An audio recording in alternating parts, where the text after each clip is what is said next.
peejii kiyya uummata peejiin kiyya uummata Oromoo sappoorti gochuu qofadha. Mee ijoollee mana inshallah isaanis singalu gara biyya yoo rabbiin jedhe du'aayi rabbiitiin inshallah dandeettii rabbiitiin biyya nuuf galu sabrii magoona du'aayi illee goonaa fi sagalee ta'u qofa osoo hin taane amma kadhaan nama biraa osoo hin taane rabbi biraa yeesnee galee harka nama ilaaluu osoo hin taane harka rabbitti harka ol qabuutu irra furmaata fidasnii galee mashallah Abdii Bulchaa biyya nuuf galee jira. Komitii keessan ilaalee Abdii Bulchaa jechuudha yeroo dheeraa du'aayi gochaaf hin ture. Baay'ee illee gaafa inni qabame nama akka jaarsa kiyyaaf boo'etti isaaf boo'e jechuudha gaafa inni qabame maaliif mucaan abbaa miskiinaati hubataadha xiinxalaadha walaloo ajaa'ibaa barreessa maashaallah tabaarakallaa nama akkasii jimmaan keessaa qabaachuu jechuun ijoolleen jimmaa wallaahi laazim ittiin boonuudha qabdan Abdii Geetaachoo ilaaltan akkas umuriidhaan xiqqaa nama sammuun isaa bal'isee yaadu sigmoo shawoo ilaaltan maashaallah tabaarakallaa waan hedduu nama boonsu jechuudha isinii galee kan umuriin xiqqaa yaadaan nama bal'isee yaadu jechuudha isinii galee uummata Oromoo sappoorti godhu quuqama lammiisaa kan qabu jechuudha isinii galee I love you so much ijoollee kana hedduun jaalladhaani galuu isaattillee baay'een gammadee kanaaf illee rabbiin nagaan biyya abbaa isaaniitti dachee Oromiyaatti rabbiin isaan haa galchu. Galiitiin mucaa kanaa dhibbaan dhibbatti hedduu na gammachiisee jira. Firoottansaa hiriyootansaa baga gammaddanis niin jechuun barbaada asumaan as ba'ellee san eebbisne fuula Facebook kiyyaa irratti garuu suura isaa maxxanseen jira maaliif mucaan hayyuudha abbaa miskiinaati gandummaa hin beeku nama hin arrabsu dubartii tokko jala deemee takka afaan badaa isaatii jedhu argee hin beeku amma sooshaal miidiyaa kanarratti beeku keessatti jechuudha. Abdii Bulchaa jechuudha yookiin sigmoo shawutiin beektu irra caalaa baay'een keessanii ammas nagaan biyya galee jira mucaan sabrii godhee waan darbaalleen dubbanne mana hidhaa keessa taa'ee maaliif namni yoo rakkoon itti mudate yoo rakkoon tokko itti dhufee waa tokko hubatas ni galee garuu rakkoo achi keessatti dabarsaa ture keessa ammoo waa hedduu dubbachuudhaaf dandeettii qaba ammallee taanaan garuu akka nama hin dubbachiisne kan jirutu jira waan ta'eef waan hunda sabrii godhanii keessa darbanii gaafa nuu darbe gaafa waan tokko bal'insaa yaada ofii ibsachuun tiniinsaa dhufee haasawuu hin danda'ama irra guddaan amma nagaan gara maatii isaatti galuun waa hedduu caalaa kan nama gammachiisu hin jiru. Sinigalee kana caalaa wanti gammadu hin jiru ammallee kanaafan rabbiin kutaa Oromoo kamirraayyuu haa ta'u kan mana hidhaatti dararamaa jiru rabbiin nagaadhaan biyya isaaniitti nuuf galchu ana dullattiin keessan kanallee yoo qabamte rabbiin nagaan biyya isheetti ishee galchu nagaan si galchuudha du'aa godha malee miidhamuu kootti gammadanii waan argatanii hin qabdani kanaafuu hamma tokkollee guyyaa tokko isin arrabsullee arrabsoo moko keessa isin bashannansiiseera waan ta'eef amma soo fakkeenya qabamee hin gammadinaallee gaafa hangalullee maaf galee belu jettanii indiriin jedhina baga rabbiin nagaan galchee nuyi illee biyya ormaa waan jirruuf waan nu mudatu hin beeknu waan nutti dhufu hin beeknu rakkoo namaa tokko yoo itti gammanne rakkoon nama sana mudate caalaa daran ana mudachuu danda'a jedhaati bakka sana of dhaabaati yaadaa jechuudha warri gammadda yoo jiraatan minaalbaat ani namni nama ta'ee miidhaa namaatti gammadu jira jedheen si yaadu yoo jiraatillee rabbiin haa qajeelchu. Understand? Dhageessanii jirtanii afaan keessanii galadhee yaada.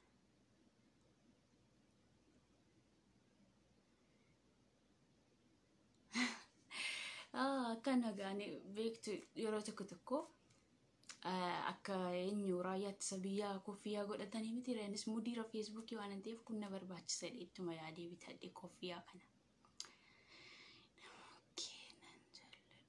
Thank you Jimma beekizedha galatoome bulleessa kiyya qaalee miidhamu kiyya kan hin jaallatiin baay'eetu jirtani anumti dullattiin kun jiraadhee isin yoon bashannansiise wayya garuu namoonni baay'een ani siyaasa irraa dhaabbadhee jennaan nan jaallatanii dhiisanii jirani ani siyaasaaf biyyaan baanee sijjamar garuu waan tokko yeroon argee jechuudha waan tokko yeroo bulna jedhe garaa kiyya keessa ittan cabsaa waan jiru jechuudha waan ta'eef jennaani gaafa hayyootiin Oromoo dhaabbileen siyaasaa rabbiin nagaatiin mana hidhaatii isaan baasee gaafa tokkummaa isaanii cimsatan waan an dubbadhu tokko haamilee kan naaf kennu yoo ta'e qabsoon uummata Oromoo itti jiru kun galma waan ga'u yoo ta'e wanti na gammachiisu tokko yoo jiraate gadi ba'ee dubbadha gara fuulduraattis inshallah rabbiin tokkummaa isaanii tokkummaa isaan gidduutti haa buusu du'aa godha. Tokkummaan barbaachisaadha. Wanti nama gammachiisu hin jiru yeroo ammaa kana keessa. Wanti tokko faarsinii tokko arrabsinuuf hin jiru. Hundi yoo Oromoodha. Akka hawaattis ni himaa jira. Hundi yoo Oromoodha. Oromoon tokko yeroo du'u, Oromoon tokko yeroo miidhamu, miidhamaa sanaaf sagalee ta'uun dirqama Oromummaati. Isinii galee kamiyyuu sanayyuu deeggaruyyuu miidhamaa sanaaf sagalee yoo taatan isinii galee miidhamaa sanaaf yoo sagalee taatan borummoonni sichitti miidhamuudhaaf deemu bilisoomee walii galteen uummatamee hojjetamaa deemaa jechuudha waan jiru irratti malee miidhamaa irratti dhaabbannee sirbinee isinii galee miidhamaa irratti dhaabbannee yoo sirbinee booda keenya maaltu ta'a jedhaati xiinxalaatiin yaada maaliif Oromummaan dhiiga waan ta'eedhaaf jennaan nama dhukkubsa wanti deemu hundaayyuu garuu dubbachuudhaaf xiqqoo maal jedha gaachumatti yaafu kan shan ta'ee dhufu afaan koottaaf wadiyaa caaluu hundeessaa lubbuu kiyya soo wareegameen jechuudhaan isan jaalladha akka ajaa'ibaa kanatti. Kanaafuu inshallah gaafa tokkummaan uummata Oromoo cimee qabsoon keenya illee itti fufa. Ammas itti naaf obsaa xabuma kiyya qofaana hordofaa isiniin jedha. Peejii kiyya illee hin dagattina.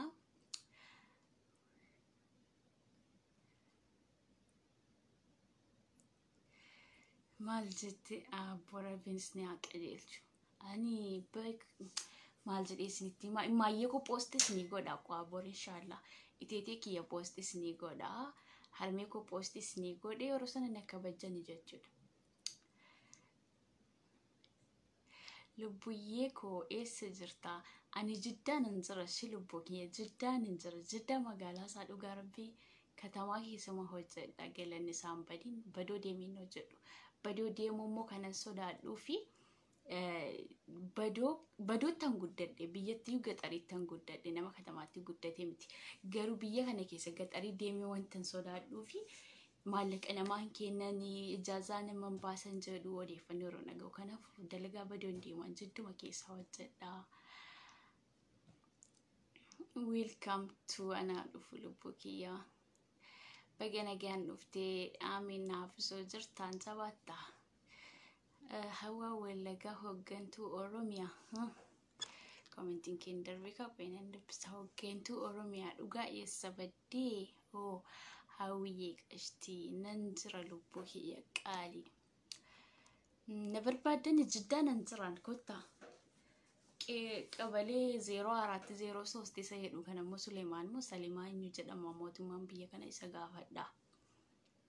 Eessa baddee hawwaanan jira Oromiyaa koo maal jedhama maqaan Facebook dulloomin jira garuu commentii dubbisuu hin dandeenye nuuf Bulchaa. Heerumti taa no ni rumu heerum akka koronaatti sodaadhaan dhugaas ni hima ijaazaa barbaadee Abdii rabbiin siif haadhiisu Liinaa eenyu jedha jaarsoomoo eenyu jedha hawwishaa jettee jirta wayyee galbii kiyya baay'ee natti tolta jabaadhu hawwishaa thank you shaayat arsii bareedduu kiyya galatoomii muxxeen kee nutti agarsiisimee lubbuu koo aggaaroo bashaashaa. I am so sorry. Ijoolleen Jimmaa daba qabdu shi waan akkasiin barreessin adiinaaf deebisimee beejiidhaan adiin namaa deebi'uu hin danda'u qaalii koo. Waalaikum salaam warahmatullahi wabarakaatu. Maal jettee immoo itti aansitee lubbuyyee koo bareedduu koo buchee koo kutti kana nan dubbisaa. Buchee koo si jaalladha. Thank you haadhoo kiyyaan illee si jaalladha bareedduu koo. Kottumee qanii ijaazaa qabdu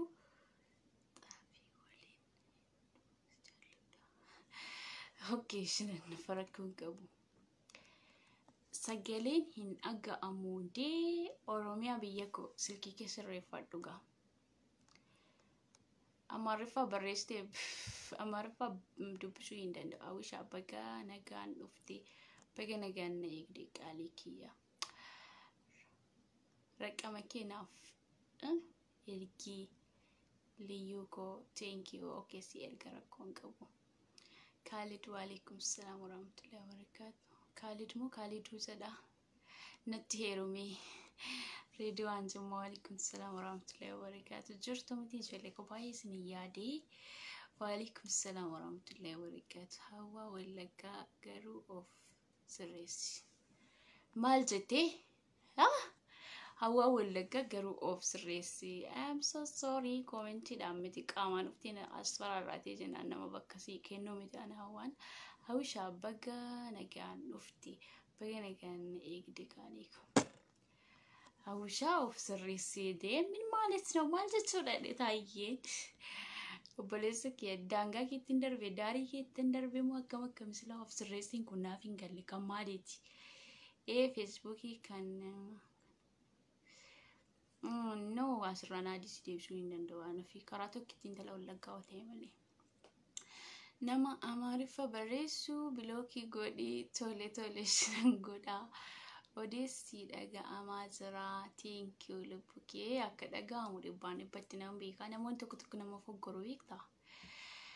Jimmaaluu waalaikum salaam warahmatullahi wabarakatuh. Bareedduu jirtaa gashti jira waan ofii koo hin raftuu narfaammaa. Komentiin keessan na daddarbaa jira. Almuhim isa darbe booddeen dubbisaa nan komentiin aga dullattiin faxxaan jettee yookiin daddaftee dubbisuu hin dandeessu. Achi duloomtee obboleettii xiqqoo hin qabdu garuu nan qaba shee wallaahi laatu komentii keessa hedduu nama gobalchiisa. Komentii keessa yaadeen dhufe waa biraatii miti. Tokkommoo galitii obsaa Abdii Bulchaa hedduu na gammachiise jennaan dhufee itti aansuudhaan immoo waan ta'e Facebook irra post gochaa turtan. Waa isiniif inni majoollee ko an dubartiidha isinii galee an dubartiidha isaa. Garuu dubartiin tokko dhiirri tokko dhaqee boorsaa ishee kanatti banee jechuudha. Amma dhiirri tokko boorsaa kiyya kana banee maallaqas keessa jiru fi fudhatu isinii galee kana beekuu qabdanii fedhii mataa keessanii ergitanii kaatanii mucaan sun yoo paartii jijjiirrate yookaan immoo yoo jaalallee biraa baafate akkaawuntii dura irratti maallaqa ergitanii fi sana poosti gootanii nama sana qaanfachisuutti ofii qaanoftu. Maaltu itti ergisiin jedhe yeroo dura boorsaa kee keessaa baatee hin fudhanne mucaan tokko kana waan isinii himuu barbaadu. Shamarri keenya yeroo dogongortanii booddee immoo as baatanii boosu. Waan uummata Facebookiin ilaallan irratti fiddanii poosti gootan warri jalaa fuutanii olii gad afarsitanii immoo keessattuu dhugaa baay'ee nama gaddisiistu. Walsataruu hin beektani. Dhaabni hin dhufaa hin darbaa. Oromummaa fi namummaan garuu eessayyuu hin naqu. Isinii galee walsataruun bareedaadha. Isinii galee walsataruun bareedaadha. Amma komentii dubbisaan jira sa'aatti ufeen jira. Shamarri tokko dhiira tokkoof yeroo maallaqa ergitu jaallatteetii itti ergite malee way boorsaa keessa galee hin fuune gurbaan. Sii galee amma 100 miliyeenatti yoo jaallattee ergite. Dura mucaan sun siif maali ni kaasirraa qabaa way mucaa daadaa keetii way mucaa eessuma keetii no miti hin beektuuni. FB irratti barte. Gaafa FB irratti bartee jaalallee laphee si fuudhu onnee si fuudhu maallaqa oo itti ergite baafateetti fayyada maallaqa. Gaafa itti tole immoo dhaaba kamiyyuu deeggaruun diimokiraasii isaadha. Abiyyi poosti godhateef Jawaar poosti godhateef akkaawuntii irratti maallaqa tokko lama itti gashitee fi poosti yoo goote dantaa mataa kee dhimma mataa keetiiti. Mucaallee hin dakkalu uummata Facebookillee hin dakkalu waan kun jechuudha. Isinii galee garummaa keessattuu ijoolleen Jimmaa hedduu na gaddisiistan. Waan mucaa sanarra deemaa jiru isinillee fuutanii poosti gochuun kun maaf barbaachise bari ijoollee godina aanaa Arsii keessaa Arsii ta'e kan badhaadhina deeggaru. Warri Arsii itti duulaniiru ittiin duulle. Garuu badhaadhina ni jaallatu hin jaallatan. Itti immoo duulaniiru hin duulle walsataru isinii galee. Dhaabni akkuma jiru ta'e walsataru isinii galee. Kanaafuu namni tokko yoo isin keessaa dogongore yaa keessaan deemaa gorsaa amma dandeessan. yaa maa dhiisaa malee poostii gootanii daran namni biraa akka ga'ee sin xiqqeessu hin godhina. Jechaarra waliin fayyadamtanii wal arrabsitan namni kutaa biraa fayyadamee akka bor isin arrabsu hin godhina. Wal sataruun bareedaadha. Arsiitee kan badhaadhina deeggaru ni jira. Harargitee kan badhaadhina deeggaru jira. Garuu warri harargee warra badhaadhina deeggaru kanatti duulaniiru hin duulle. Yookiin immoo waa rakkoon gidduu isaaniitii dhibaa hin dhibu. Namni ni dogongora. Garuu wal sataru gandummaa ganda keenyatti dhalate kan jedhurraan kan ka'u wal sataru. Yeroo baay'ee amma ijoollee Jimmaa kan arrabsanii fi ijoollimti kutaa biraallee kuulloo Jimmaan badhaadhina deeggartu jedhu. Badhaadhina kan deeggaru dhalataa Jimmaa qofaa miti. Arsiin ni deeggara, Shawaa keessaa ni deeggara, Harargee keessaa ni deeggara. Garuu jara kana nu keessaa warra akkasii jedhaniiru hin jedhan. Waliif isaaniif wal kabaju isinii galee isinillee osoo amala akkasii godhattanii namni tokko Jimmaan ta'ee badhaadhina deeggaruu dhiise kun dimookiraasiidha. Inni Jimmaan ta'ee kaafaa deeggareedhaaf bakka inni itti dhalate koosaarraa kaakayyuu isaarraa kaastee seenaa ittiin beektu sanaan isan arrabsiin seenaa isa arrabsitu sanaan bor hawaasa Jimmaa xiqqeessa gandi biraan ba'ee akkanatti yaada malee rakkoo jiru keessaan rakkoo dhuunfaa walitti qabdan guruuppii hidhaatee jira rakkoo keessan furadhaa jechuudha. Hiikkachuu dandeessu. Isinii galee inni namni wal satara malee rakkoon gidduu isaaniitiin dhibu isiniin jechuudhaa fi akkanatti hubannoo goradhaa. Bilis walittiin duudina. Akka gandummaatti isintu wal sataruu isintu wal gorfachuu qabaayyuu.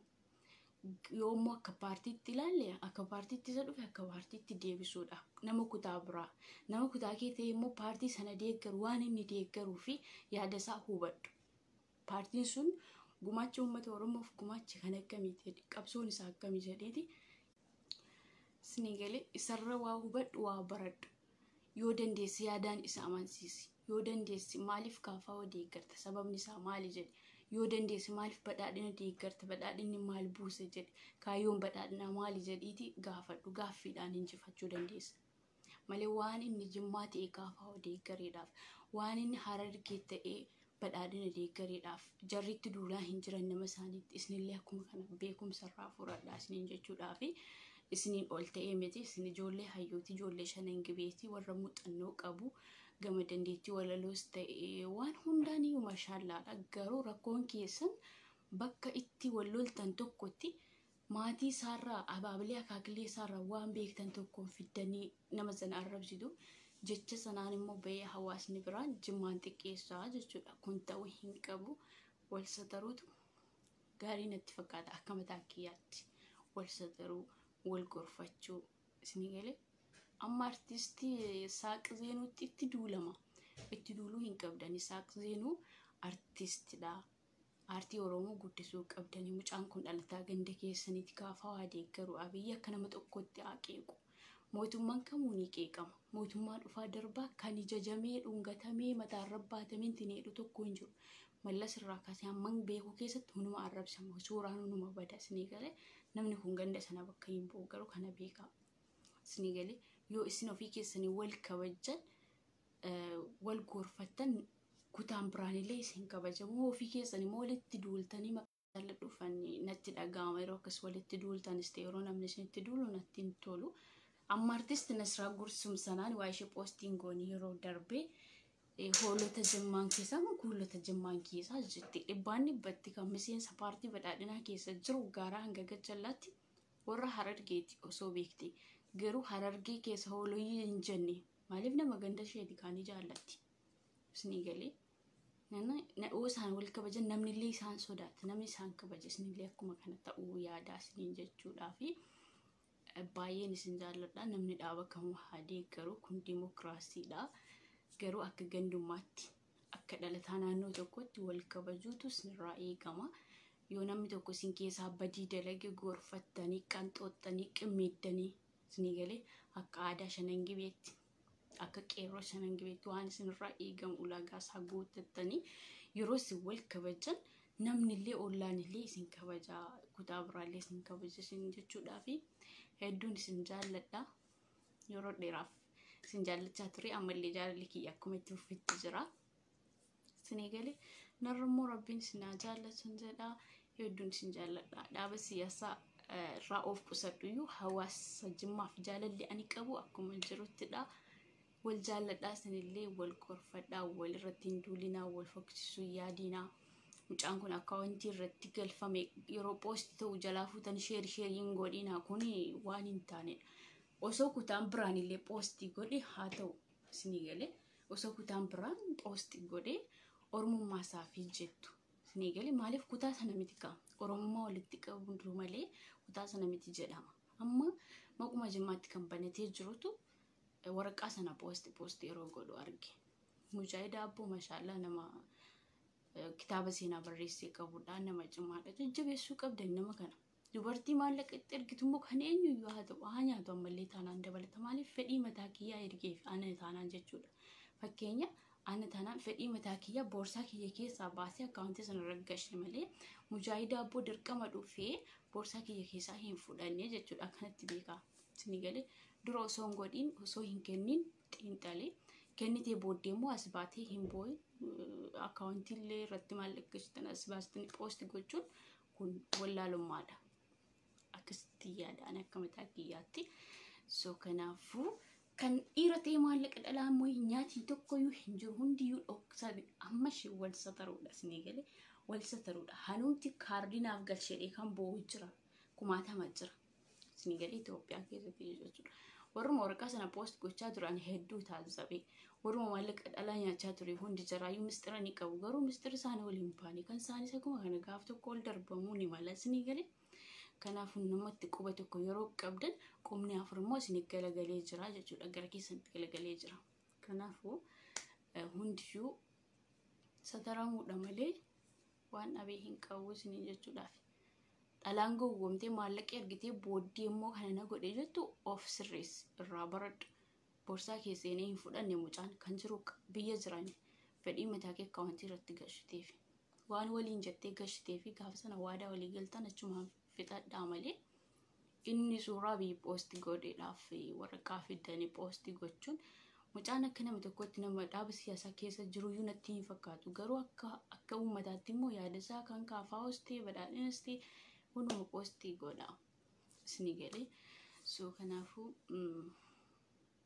isinimmoo wal sadaraadhaan irra caalaa isaa nda'u ijoollee warra kaan osoo hin taane ijoollee kutaa tokko taatanii walirratti warra duultantu isinti na aarsi amma tokko kanadha walharkaa babbanulee walumaan irraa yeroo tokko naannufaa komii qabdan koomentii jalatti barreessaa dubbisee deebii isiniif kennaa jechuudha ittaan sudhaan immoo maal ture YouTube kiyya ndagatina subscribe godha like godha amma birrii naa kaffalamuu geeraa xiqqoo malee nannafne tayyib amma birritti fudhadhutti na gargaara okay achiin booddee kalas maanti mushkila ashaangulitti kiyya hammadhee rafaan na hammadhaa rafaa isinii hin jenne bas annan qabwaan hammadhee rafuu an kanan isin irraa barbaadu YouTube kiyya bicha subscribe naa godha annan qabwaan hammadhee rafuu okay YouTube ko subscribe gochuu hin dagatina hawaatu bijadha search godhaati search jedhama sayin body walalo ajaiba sinigale siniif walala jechuudha walaleesaa jechuudha muxannoo waa'ee walaleessu ijoollee jimmaarraa hubadheen jira mashallah qeerroon jimmaa walaleessuudhaan beekamu dhugoomsuudhaan